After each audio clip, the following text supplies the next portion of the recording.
Kemarin ada penglihatan, Juni kemarin, di bumi muncul ada jutaan ular. Ularnya tuh warna hijau, hijau hitam. Ada jutaan. Tiba-tiba muncul satu ekor ular yang besar. Besarnya seperti apa, Pak? Seperti lokomotif hitam tuh. Itu kereta api. Sebesar kereta api ularnya. Ular kobra. Dan dia berdiri begini. Warna hitam kehijau-hijauan. Cuma bedanya dengan ular yang lain tuh matanya sangat marah, matanya tuh merah menyala. Dan dia buka mulutnya tuh lebar sekali dia buka mulut. Dan keluar asap hitam. Asap hitam abu-abu, dan asap itu bergerak dan hidup. Dan menyasar orang-orang Kristen yang tidak penuh Roh Kudus. Orang-orang Kristen yang tidak penuh Roh Kudus. Di luar badannya tuh nggak ada sinar putih. Kalau orang Kristen yang penuh Roh Kudus, ada seperti sinar. Ya, ketika asap itu kelihatan, ketemu orang-orang Kristen yang ada sinar, dia akan menyingkir. Tapi asap itu dihirup oleh orang-orang Kristen yang tidak penuh Roh Kudus. Karena itu tunduklah kepada Allah dan lawanlah iblis, maka ia akan lari daripadamu. Bapak Ibu yang terkasih dalam Tuhan, hari-hari ini iblis mengamuk dengan dahsyatnya kan, dan menyebarkan roh ketakutan yang begitu besar kepada umat Tuhan. Tetapi firman Tuhan berkata, tunduklah kepada Allah dan lawanlah iblis, maka ia akan lari daripadamu. Metodenya sebenarnya sederhana loh. Tunduklah kepada Allah dan lawanlah iblis, maka ia akan lari daripadamu. Orang-orang Kristen yang percaya kepada Tuhan Yesus, kita harus tunduk kepada kebenaran Tuhan, kebenaran Allah. Dan baru bisa melawan iblis.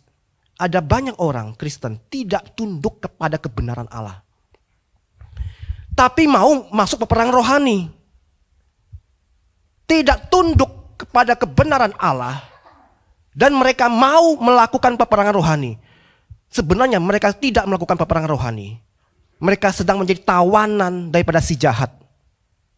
Ada banyak orang-orang Kristen yang saya lihat hari-hari ini. Kita sudah peringatkan berkali-kali. Mereka tidak tunduk kepada kebenaran Tuhan. Dan mereka berdoa dengan berdoa yang formalitas. Dan iblis tidak lari daripada kehidupan mereka. Kita buka dalam Roma 10 ayat 1-3. Roma 10 ayat 1-3. Roma 10. Saudara-saudara, keinginan hatiku dan doaku kepada Tuhan ialah supaya mereka diselamatkan. Ya. Supaya mereka diselamatkan. Terus. Sebab aku dapat memberi kesaksian tentang mereka bahwa mereka sungguh-sungguh giat untuk Allah, tetapi tanpa pengertian yang benar. Terus. Sebab karena mereka tidak mengenal kebenaran Allah dan mereka berusaha untuk mendirikan kebenaran mereka sendiri, mereka tidak takluk kepada kebenaran Allah. Ini berbicara kepada siapa? Orang-orang Kristen, pelayan-pelayan Tuhan. Ini bukan kepada jiwa-jiwa baru ini. Ini pelayan-pelayan Tuhan loh. Mereka bergiat, coba ayat kedua. Mereka sungguh-sungguh giat untuk Allah tapi tanpa pengertian yang benar. Ada pelayan-pelayan Tuhan yang tidak tunduk kepada Allah tapi mau melawan iblis. Paulus berkata kepada jemaat di Roma, aku berdoa supaya mereka ini diselamatkan. Karena kenapa? Orang-orang Kristen ini sudah kehilangan keselamatannya. Mereka sudah hilang keselamatannya. Aku berdoa supaya mereka sungguh-sungguh dapat diselamatkan. Mereka sungguh-sungguh bergiat untuk Allah, tapi tanpa pengertian yang benar. Ini berbicara kepada pelayan-pelayan Tuhan yang senior, hamba Tuhan, pemain musik yang udah lama-lama. Tetapi mereka sungguh-sungguh untuk Tuhan, tapi tanpa pengertian yang benar. Ayat ketiga, mereka memiliki pengertian kebenaran sendiri. Dan berusaha mendirikan kebenaran mereka sendiri. Dan tidak takluk kepada kebenaran Allah. Maka mereka kehilangan keselamatannya. Hati-hati loh Bapak Ibu loh. Ada banyak orang-orang Kristen yang saya sampaikan firman Tuhan, mereka menentang habis loh. Ya. Mereka menentang kepenuhan Roh Kudus. Mereka menentang karya di salib darah Yesus. Ya. Mereka berkata, oh tidak begini. Kepenuhan Roh Kudus, kami bisa hidup benar tanpa kepenuhan Roh Kudus. Ya. Ada nggak orang bisa hidup benar tanpa kepenuhan Roh Kudus? Ketika mereka mendirikan kebenaran mereka sendiri, maka iblis mencegat mereka. Bapak Ibu yang terkasih dalam Tuhan, saya hari-hari ini diperlihatkan Tuhan tuh banyak sekali ada orang-orang Kristen yang di belakangnya diikuti, ditempel sama roh jahat. Saya mau khotbahkan di sini. Efesus 2 ayat 2 itu. Efesus 2 ayat 2. Kamu hidup di dalamnya karena kamu mengikuti jalan dunia ini. Karena kamu mentaati penguasa kerajaan angkasa, yaitu roh yang sedang bekerja di antara orang-orang durhaka. Ini Paulus katakan untuk orang Kristen. Kamu hidup di dalamnya. Ya. Kamu mengikuti jalan ini dan kamu mentaati penguasa kerajaan angkasa, yaitu roh-roh jahat yang sedang bekerja di antara orang-orang durhaka. Bapak Ibu terkasih dalam Tuhan, Tuhan perlihatkan kepada kami, ada banyak orang Kristen, di belakangnya tuh ada yang ngikutin. Dia kemana diikutin. Dia kemana diikutin. Dan itu adalah apa? Roh jahat. Orang Kristen yang benar, di belakangnya diikutin oleh siapa? Malaikat. Ya. Orang Kristen itu di belakangnya diikutin oleh, kita lihat di sini. Ibrani 1:14 yuk. Ibrani 1 ayat 14.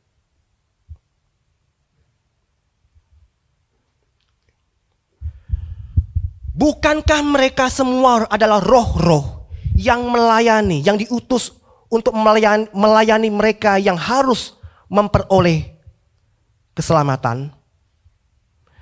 Ini malaikat kepada orang Kristen yang harus, tidak boleh tidak. Dengar ini. Orang Kristen yang harus memperoleh keselamatan, tidak boleh tidak. Mereka harus selamat. Karena kenapa? Mereka sudah ditentukan dari semula untuk serupa dengan gambaran anaknya, yaitu Yesus Kristus. Maka Tuhan Bapa kirimkan malaikat-malaikat untuk orang-orang seperti ini. Mereka untuk melayani mereka yang harus memperoleh keselamatan. Tidak boleh tidak, mereka harus selamat. Karena mereka apa? Sudah ditentukan untuk menjadi serupa dengan Yesus sebelum dunia ini dijadikan. Ya, saya sudah khotbahkan ya, kemarin saya sudah khotbahkan. Ya. Karena mereka punya free will yang baik. Bukan sekali selamat tetap selamat. Predestinasi, oh enggak. Ya. Mereka sudah menentukan mereka punya free will yang baik. Dan mereka tetap ikut Tuhan. Dan mereka takluk kepada kebenaran Tuhan. Maka dikirimkan malaikat-malaikat kudus, malaikat-malaikat perang. Kemarin kami jalan di mall. Di sebuah mall, kami kan bertiga kan. Sekilas ada cahaya, saya itu di belakang kami itu ada malaikat. Bukan bertiga tapi berempat. Malaikatnya tingginya 3 meter lebih. Saya berjalan ini Nike sama Andrew. Di belakang kita ada malaikat. Lagi jalan-jalan di mall. Oke. Setiap orang Kristen yang sungguh-sungguh, Tuhan perlihatkan malaikat-malaikat. Tuhan kirimkan malaikat-malaikatnya. Tetapi Tuhan perlihatkan kepada saya, banyak orang-orang Kristen ditempeli roh-roh jahat. Tandanya adalah mereka tidak dapat mengenal kebenaran Allah secara full. Mereka tolak pengajaran ini, pengajaran yang Alkitabiah mereka tolak. Tetapi yang bohong-bohong mereka terima loh. Yang bohong-bohong mereka terima. Heran loh. Asal yang berbau dusta, Firman dipelintirkan, mereka percaya. Akibatnya mereka tidak dapat tunduk kepada Allah dan melawan iblis. Maka iblis itu nempel. Firman Tuhan berkata jelas, tunduklah kepada Allah. Tunduklah itu artinya submit. Tunduk kepada segala kebenaran Tuhan. Maka engkau baru bisa melawan iblis, baru bisa angkat senjata. Bagaimana orang mau doa peperangan, di belakangnya ada roh jahat. Ini bahkan pendeta loh. Saya itu ada pendeta loh. Astaga, ini benar-benar loh. Pelayan Tuhan, hamba Tuhan senior, di belakangnya ada roh jahat. Bentuknya macam-macam. Ada roh perzinahan, bentuknya perempuan. Ya. Ada lagi roh kebudayaan. Mukanya hancur sekali, tapi dia pakai pakaian adat. Dia ikutin orang itu. Ada orang-orang yang ditempelin bukan satu, ada dua orang Kristen. Nggak cukup satu, ditempelin dua.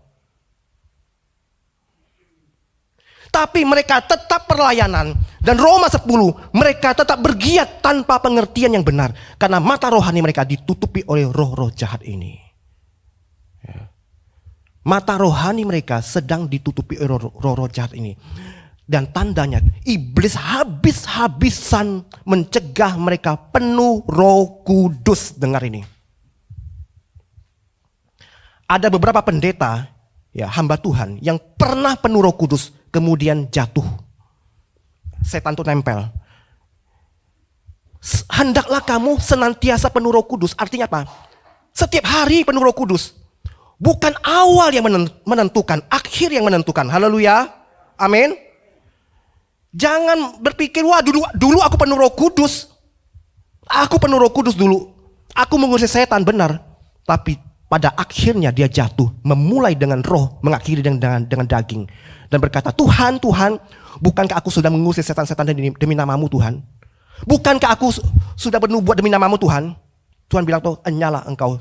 Aku udah kenal engkau. Hai segala pembuat kejahatan. Ya. Karena kenapa? Dulu mereka pernah lempeng, pernah penuh Roh Kudus dan mengusir setan beneran. Pernah bernubuat, menyembuhkan orang sakit. Waktu mereka penuh Roh Kudus beneran. Tetapi pelayanan mereka diakhiri dengan daging. Udah akhir zaman ini, aduh. Bapak Ibu, saya punya sedikit kekhawatiran ya. Tahu gak apa? Orang-orang yang kita nasihat itu, they have no time to turn around. Ya. Kita berdoa terus bagi mereka. Tapi dalam hati kecil saya ada sedikit kekhawatiran. Mereka tidak punya waktu yang cukup untuk berputar balik. Udah zaman begini, orang lagi peperangan begitu dahsyatnya. Mereka ditempel roh-roh jahat. They have no time to turn around. Dengar ini. Waktunya begitu singkat. Karena kenapa? Setelah ini yang terjadi adalah yang kudus semakin kudus, yang cemar semakin cemar, yang jahat semakin jahat. Wahyu 22 ayat 11.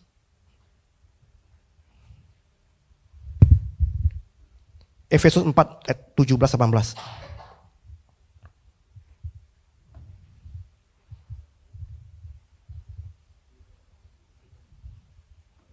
Efesus 4 ayat 17-18. Efesus 4. Sebab itu kukatakan dan kutegaskan ini kepadamu dalam Tuhan. Jangan hidup lagi sama seperti orang-orang yang tidak mengenal Allah. Dan pikirannya yang sia-sia. Dan pengertiannya yang gelap. Jauh dari persekutuan dengan Allah. Karena kebodohan yang ada dalam mereka. Dan karena kedegilan hati mereka. Sekali lagi, Paulus berkata untuk jemaat di Efesus. Kukatakan kepadamu, jangan hidup lagi seperti orang-orang dunia. Karena kenapa? Jemaat di Efesus hidupnya seperti orang dunia. Ada yang seperti itu. Nggak semua, tapi ada. Jangan hidup seperti orang-orang tidak mengenal Allah yang pikirannya sia-sia. Terus dikatakan apa?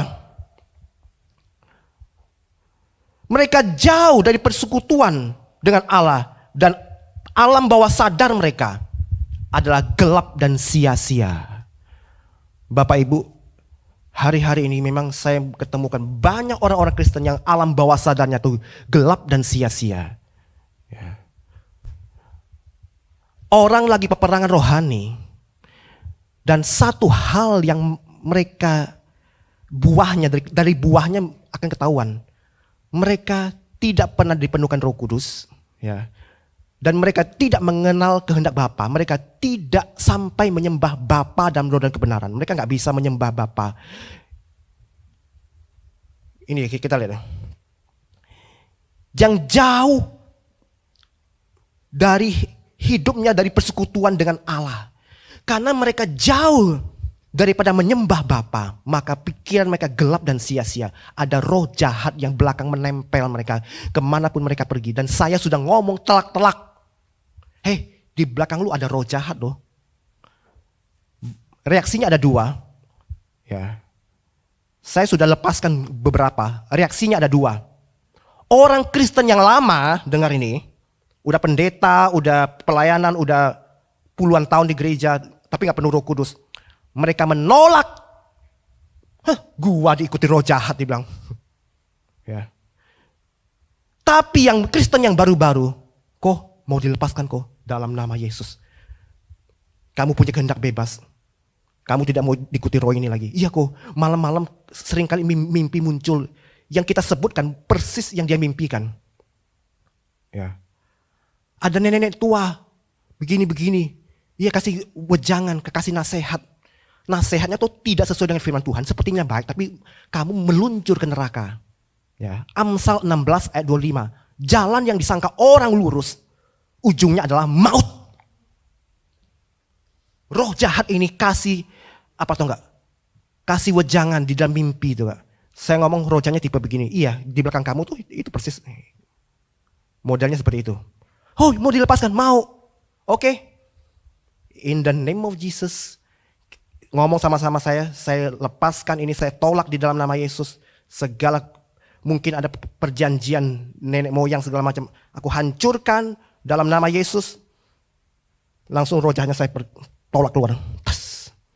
Cukup sekali doa dan roh jahat itu tidak kembali lagi. Tapi masalahnya ada yang bolak-balik saya tengking. Orang itu gak mau kan. Orang Kristen itu gak mau ditengking. Ya. Kita tengking bolak-balik datang lagi. Halo? Bolak-balik nempel lagi, ketemu dia. Loh, kok ada lagi? Ketemu dia lagi. Bukan satu, dua nempel. Itu ada Efesus 2 ayat 2. Penguasa kerajaan angkasa yang membutakan orang-orang Kristen. Mereka tidak dapat mengenal kebenaran firman dengan total. Ya, mereka giat pelayanan tanpa pengertian yang benar. Mereka tidak pernah penuh Roh Kudus.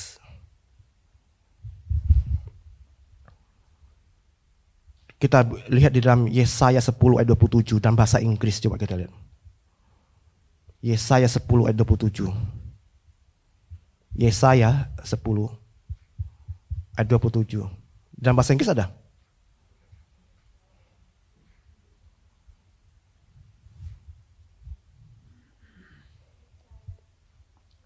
Ya.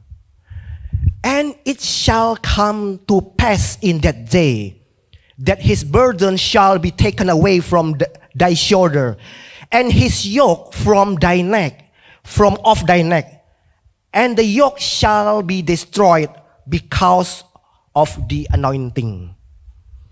Ketika urapan itu turun, menghancurkan semua kuk perhambaan dosa. Haleluya.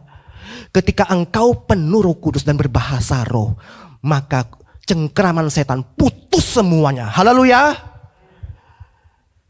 And the yoke shall be destroyed because the anointing of Holy Spirit sebenarnya. Semua ikatan dosa apapun hancur oleh urapan Roh Kudus. Karena di mana ada Roh Allah, di situ ada kemerdekaan. Haleluya. Saya khotbahkan di kantor. Saya tantang banyak ini kan. Mereka sebagian tuh jemaat-jemaat baru dan baru percaya Yesus. Bisa nggak kalian hidup lepas dari dosa? Bisa nggak? Saya tunjukin. Bisa nggak? Coba kamu Jawab apa jawabanmu? Ada yang bisa, ada yang enggak. Ya. Kita di dunia ini bisa enggak bebas dari dosa dengan tubuh ini? Kita masih bisa berbuat dosa, ya. Oh, saya ngomong kasar ke orang dia tersinggung atau marah tuh kan, atau gimana kan? Atau kita salah ngomong. Tetapi dosa-dosa yang mengikat itu putus semua. Itu terjadi dalam hidupmu. Ya. Karena iblis itu mencengkram lewat dosa-dosa yang mengikat. Dengar ini. Dosa-dosa yang mengikat dihancur oleh urapan Roh Kudus. Ketika engkau penuh Roh Kudus berbahasa roh, maka semua dosa-dosa ikatan apapun itu lepas. Mau narkoba, mau apa, dosa seksual segala macam Tuhan. Lepas. Haleluya. Engkau merdeka oleh kuasa Roh Kudus karena urapan Roh Kudus, maka the yoke shall be destroyed. Di dalam Roma 8 14-15 ayo. Roma 8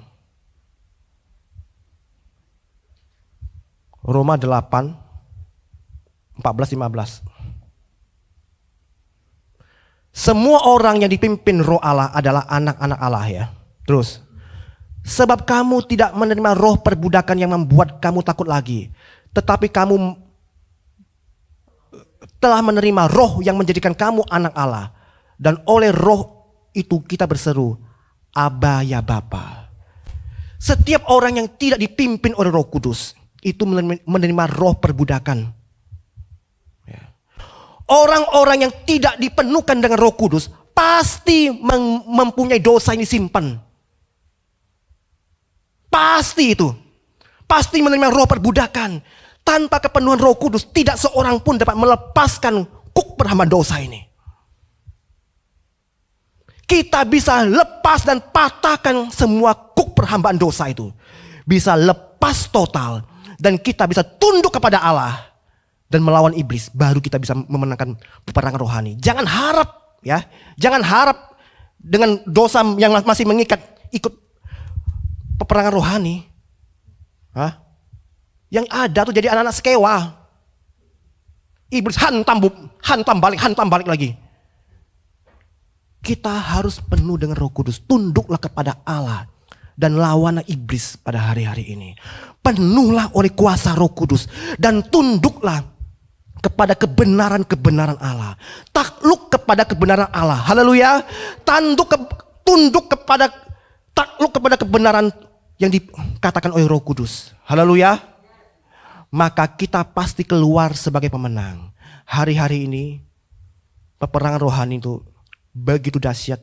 Dan kemarin ada penglihatan, Juni kemarin, di bumi muncul ada jutaan ular. Ularnya tuh warna hijau hitam. Ada jutaan. Tiba-tiba muncul satu ekor ular yang besar. Besarnya seperti apa? Seperti lokomotif hitam tuh. Itu kereta api. Sebesar kereta api ularnya. Ular kobra. Dan dia berdiri begini. Warna hitam kehijau-hijauan. Cuma bedanya dengan ular yang lain tuh matanya sangat marah. Matanya tuh merah menyala. Dan dia buka mulutnya tuh lebar sekali dia buka mulut. Dan keluar asap hitam. Asap hitam abu-abu. Dan asap itu bergerak dan hidup. Dan menyasar orang-orang Kristen yang tidak penuh Roh Kudus. Orang-orang Kristen yang tidak penuh Roh Kudus. Di luar badannya tuh nggak ada sinar putih. Kalau orang Kristen yang penuh Roh Kudus, ada seperti sinar. Ya, ketika asap itu kelihatan, ketemu orang-orang Kristen yang ada sinar, dia akan menyingkir. Tapi asap itu dihirup oleh orang-orang Kristen yang tidak penuh Roh Kudus. Dan asap itu bernama penyesatan. Di Wahyu 12 ayat 9. Coba kita lihat. Wahyu 12.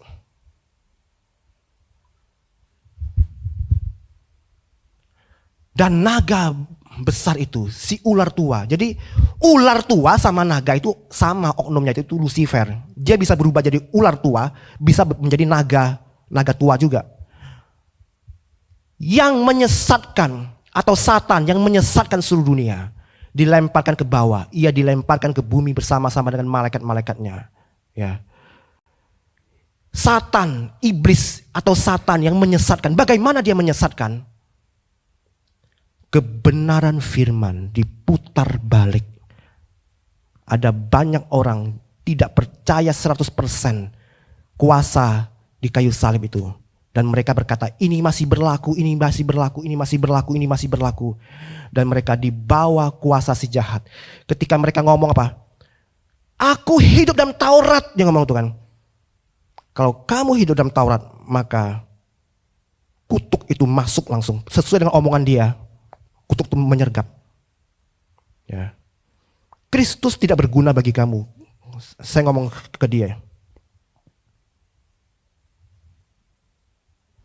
Kamu lepas dari Kristus. Coba kita lihat ini.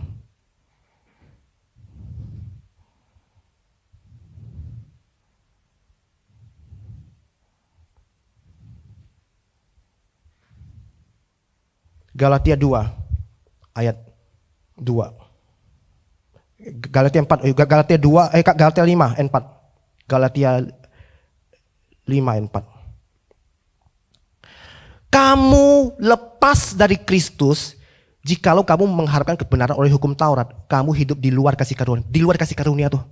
Ini ayat ini ada 20 ayat. Ya. Dan ketika orang-orang itu mengatakan kami hidup dalam Taurat, mereka lepas dari Kristus. Dan mereka lepas dari Kristus. Darah Yesus tidak berguna bagi mereka. Maka sia-sialah kematian Yesus. Saya lihat dengan mata kepala sendiri. Iblis langsung menyergap. Sat. Mereka jadi apa? Kristen Farisi. Galatia 3 ayat 13-14. Coba kita lihat. Kristus telah menebus kita dari kutuk hukum Taurat dengan jalan menjadi kutuk karena kita. Sebab ada tertulis, terkutuklah orang yang digantung di kayu salib. Ya, karena di hukum Taurat itu ada namanya kutuk, curse. Setiap orang yang melakukan hukum Taurat itu, nabi-nabi itu tidak ada yang satu pun terluput dari kutuk. Tapi Yesus itu sudah menebusnya di kayu salib. Kalau kita ngomong lagi, aku masih di hukum Taurat loh. Engkau mentauratkan dirimu. Engkau perkataanmu akan diambil iblis dan kutuk itu kan masuk. Saya lihat benar-benar kutuk. Ya. Mereka mengalami kutuk ini, kutuk ini, kutuk ini, kutuk ini. Ya. Karena kenapa? Dia lepas dari Kristus. Kematian Kristus sia-sia. Kita lihat ya.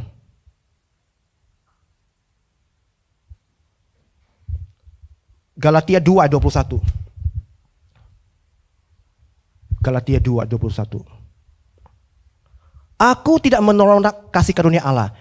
Sebab sekiranya ada kebenaran oleh hukum Taurat, maka sia-sialah kematian Yesus. Sia-sia kematian Yesus kalau kita ngomong, saya masih hidup dalam hukum Taurat. Ada banyak gereja mengajarkan hukum Taurat masih berlaku. Maka gembalanya, jemaatnya tuh terikat oleh kuasa kegelapan. Dan mereka tidak dapat melakukan peperangan rohani. Kita hidup dalam kasih karunia oleh darah Yesus. Haleluya. Kita hidup oleh darah Yesus. Zaman anugerah ini baru ada darah Yesus. Zaman Taurat dulu tuh kita tidak bisa masuk ruang Maha Kudus. Sekarang ini kita bisa menyembah Bapa dan Roh kebenaran karena darah Yesus. Kalau hukum Taurat masih berlaku, maka darah Yesus sia-sia, nggak ada guna. Kata Alkitab. Ya. Ayatnya ada berapa? Hampir 20 ayat itu. Bapak Ibu yang terkasih dalam Tuhan, nikmati kemerdekaan dalam Tuhan. Haleluya. Miliki pengertian yang benar akan firman Tuhan. Miliki kebenaran firman Tuhan. Tunduklah kepada Allah dan lawanlah iblis, maka akan lari daripadamu. Kita bangkit berdiri.